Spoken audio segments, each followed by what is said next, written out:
Shalom, perkenalkan nama saya Lydia Nalisa. Saya mahasiswi Politeknik Negeri Ujung Pandang kelas 1D D4 Administrasi Bisnis. Video ini saya akan menjelaskan mengenai apa saja peran yang ada dalam kelompok, peran produktif dan peran negatif yang ada di dalam sebuah kelompok. Oke guys, jadi yang pertama yang akan saya bahas yaitu peran dalam kelompok. Ada inisiator kontributor. Nah, anggota ini akan berperan mencari ide baru dan memberikan idenya kepada kelompoknya. Terus ada information seeker, di mana anggota ini akan mencari informasi yang detail yang ada pada kelompoknya. Yang ketiga ada opinion seeker, di mana anggota ini akan mencari opini atau pendapat mengenai suatu hal yang ada pada anggota kelompoknya. Yang keempat ada information giver, di mana anggota ini akan berperan memberikan informasi pada kelompoknya. Yang kelima ada opinion giver, di mana anggota ini akan berperan memberikan opini atau pendapatnya dan berusaha menyampaikannya kepada kelompoknya. Yang keenam ada disagree, di mana anggota ini berperan mencoba untuk menentang pendapat yang ada. Kemudian yang ketujuh ada energizer, di mana anggota ini akan berperan memberikan semangat pada saat kelompoknya sedang dalam kondisi menurun. Yang kedelapan ada recorder atau orang yang berperan mencatat semua pendapat yang muncul di dalam kelompok. Oke, pembahasan kita yang kedua yaitu peran produktif yang ada dalam kelompok. Nah, apa saja peran produktif tersebut? Yang pertama ada pendorong, di mana anggota ini akan berperan memberikan dukungan dan reinforcement positif pada kelompoknya. Dan yang kedua ada penjaga harmoni, di mana anggota ini akan berperan menjembatani perbedaan yang terjadi. Yang ketiga ada tukang kompromi, di mana anggota ini akan berperan mengkompromikan konflik-konflik yang terjadi. Yang keempat ada penjaga gerbang, di mana anggota ini akan berperan mempertahankan saluran komunikasi dan mendorong partisipasi anggota kelompok lainnya. Yang kelima ada penyusun standar. Anggota ini akan berperan membawa kelompoknya berfungsi sesuai dengan standar. Dan yang keenam ada pengamat kelompok dan komentator. Anggota ini akan berperan membuat catatan dan evaluasi.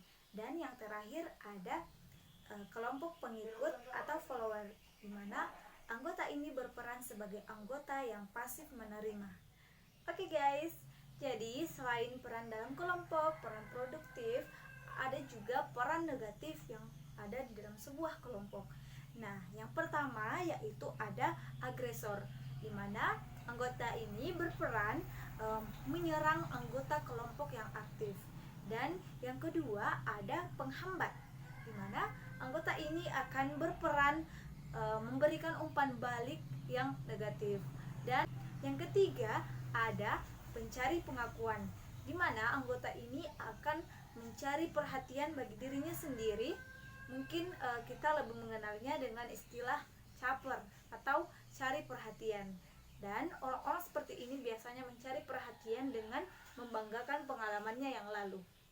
Yang keempat ada pengakuan diri sendiri, di mana anggota ini akan mengemukakan perasaannya berdasarkan persepsinya sendiri dan kepentingannya sendiri dan tidak fokus pada kelompok. Dan ada playboy.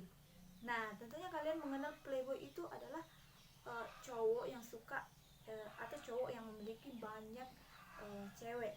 Nah, di sini yang dimaksudkan dengan playboy adalah orang-orang yang suka banyak bercanda tetapi kurang serius dalam kelompok.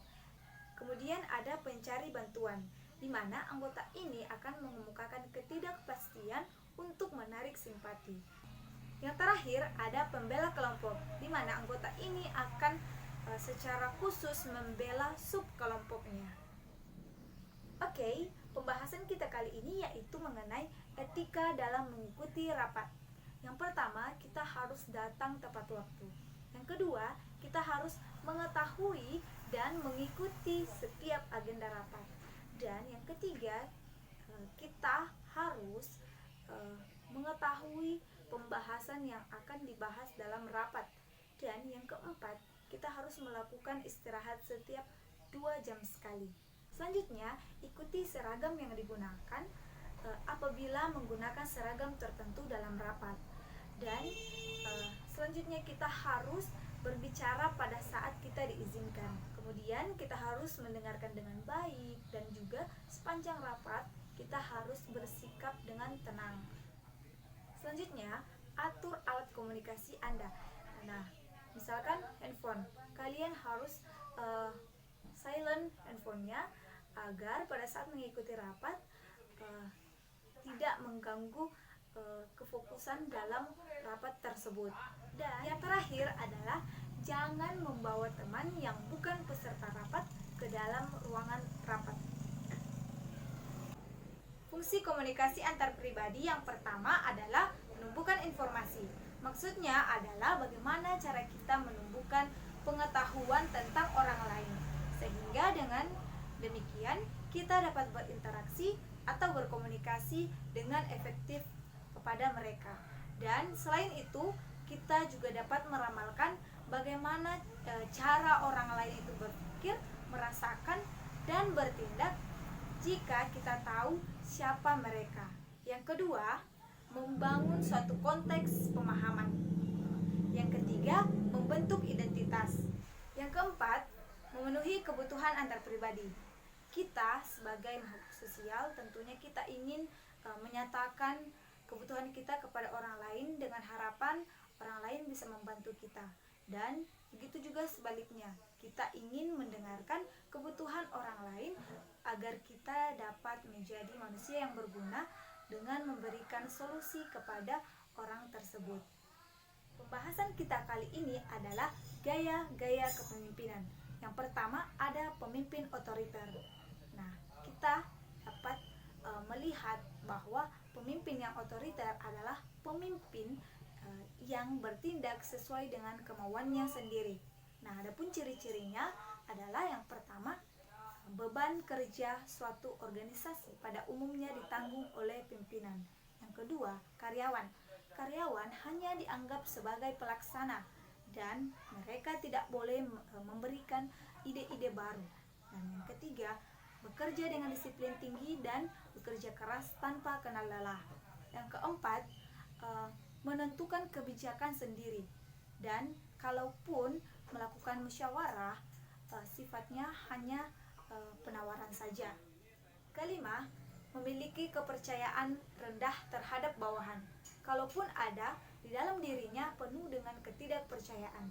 Yang keenam, berkomunikasi dengan tertutup atau satu arah. Dan yang terakhir, otoriter dan minta penyelesaian tugas pada waktu sekarang. Kedua, pimpinan demokratis bersifat mengutamakan keterbukaan dan berkeinginan memposisikan pekerjaan dari, oleh, dan untuk bersama. Selanjutnya, kepemimpinan permisif. Gaya kepemimpinan seperti ini yaitu mengiyakan atau tidak mau ambil pusing, dalam artian dia tidak melakukan sikap yang sesungguhnya. Nah, ciri-cirinya yaitu yang pertama, pemimpin ini kurang percaya diri terhadap keputusan dan kebijakannya sendiri. Dan yang kedua, lambat dalam mengambil keputusan. Yang ketiga, ramah dan tidak menyakiti bawahan. Terakhir, ada pemimpin situasional, di mana gaya kepemimpinan seperti ini adalah pimpinan yang mampu menyesuaikan gaya kepemimpinannya dengan situasi yang sedang terjadi. Fungsi komunikasi antar budaya. Yang pertama, adanya pertukaran pengetahuan. Jadi, dalam menjalin suatu komunikasi dengan orang lain, kita bisa mengerti dan memahami bahwa orang tersebut memiliki budaya yang berbeda dengan kita, sehingga dari dari hasil komunikasi tersebut kita akan saling bertukar budaya. Dan yang kedua ada memahami perbedaan budaya. Jadi kita tidak boleh menghukumi budaya dari perspektif atau dari pemikiran kita sendiri bahwa budaya dia itu salah dan budaya kita lah yang paling benar. Dan yang ketiga ada memahami kearifan lokal budaya lain. Keempat, kita dapat membantu orang lain beradaptasi jika orang tersebut berasal dari budaya yang berbeda dan masuk ke wilayah yang budayanya itu sangat jauh berbeda dengan budayanya. Terakhir, kita dapat membangun jejaring. Pembahasan kita yang terakhir adalah presentasi bisnis. Apa itu presentasi bisnis? Presentasi bisnis adalah pemaparan secara sistematis semua informasi terkait dengan bisnis. Nah, tentunya dalam memberikan suatu informasi ada tujuan yang ingin dicapai. Untuk itu, si pemberi informasi harus mempersiapkan diri dan informasi yang akan diberikan dengan sebaik-baiknya. Berikut ini tujuan presentasi bisnis adalah yang pertama, memberikan informasi. Nah, hal yang diharapkan oleh pemberi informasi adalah satu, menimbulkan perubahan sikap dan pendapat perilaku serta partisipasi dari si penerima informasi tersebut. Secara umum, ada 3 saluran komunikasi. Yang pertama, secara lisan, yang kedua, secara tulisan, dan yang ketiga, secara elektronik. Yang kedua, mempengaruhi atau persuasif dengan cara yang pertama, menyampaikan fakta-fakta, yang kedua, menyampaikan argumentasi, dan yang ketiga, menyampaikan kesimpulan tertentu. Nah, selain itu, kita juga bisa mengajak audiens untuk berpartisipasi dengan cara mengekspresikan kebutuhan audiens. Kemudian, kita memberikan saran. Dan yang terakhir, kita menyusun kesimpulan atas kebutuhan mereka. Yang ketiga, memberikan instruksi. Audiens merasa perlu mengetahui instruksi-instruksi seperti tindakan yang harus ia lakukan dan alasan mengapa tindakan tersebut harus ia lakukan dan kapan ia harus melakukan tindakan tersebut dan bagaimana cara melakukan tindakan tersebut. Nah, untuk menjawab pertanyaan-pertanyaan tersebut, tentunya audiens harus memberikan komentar atau pertanyaan kepada si pemberi informasi agar semuanya menjadi lebih jelas.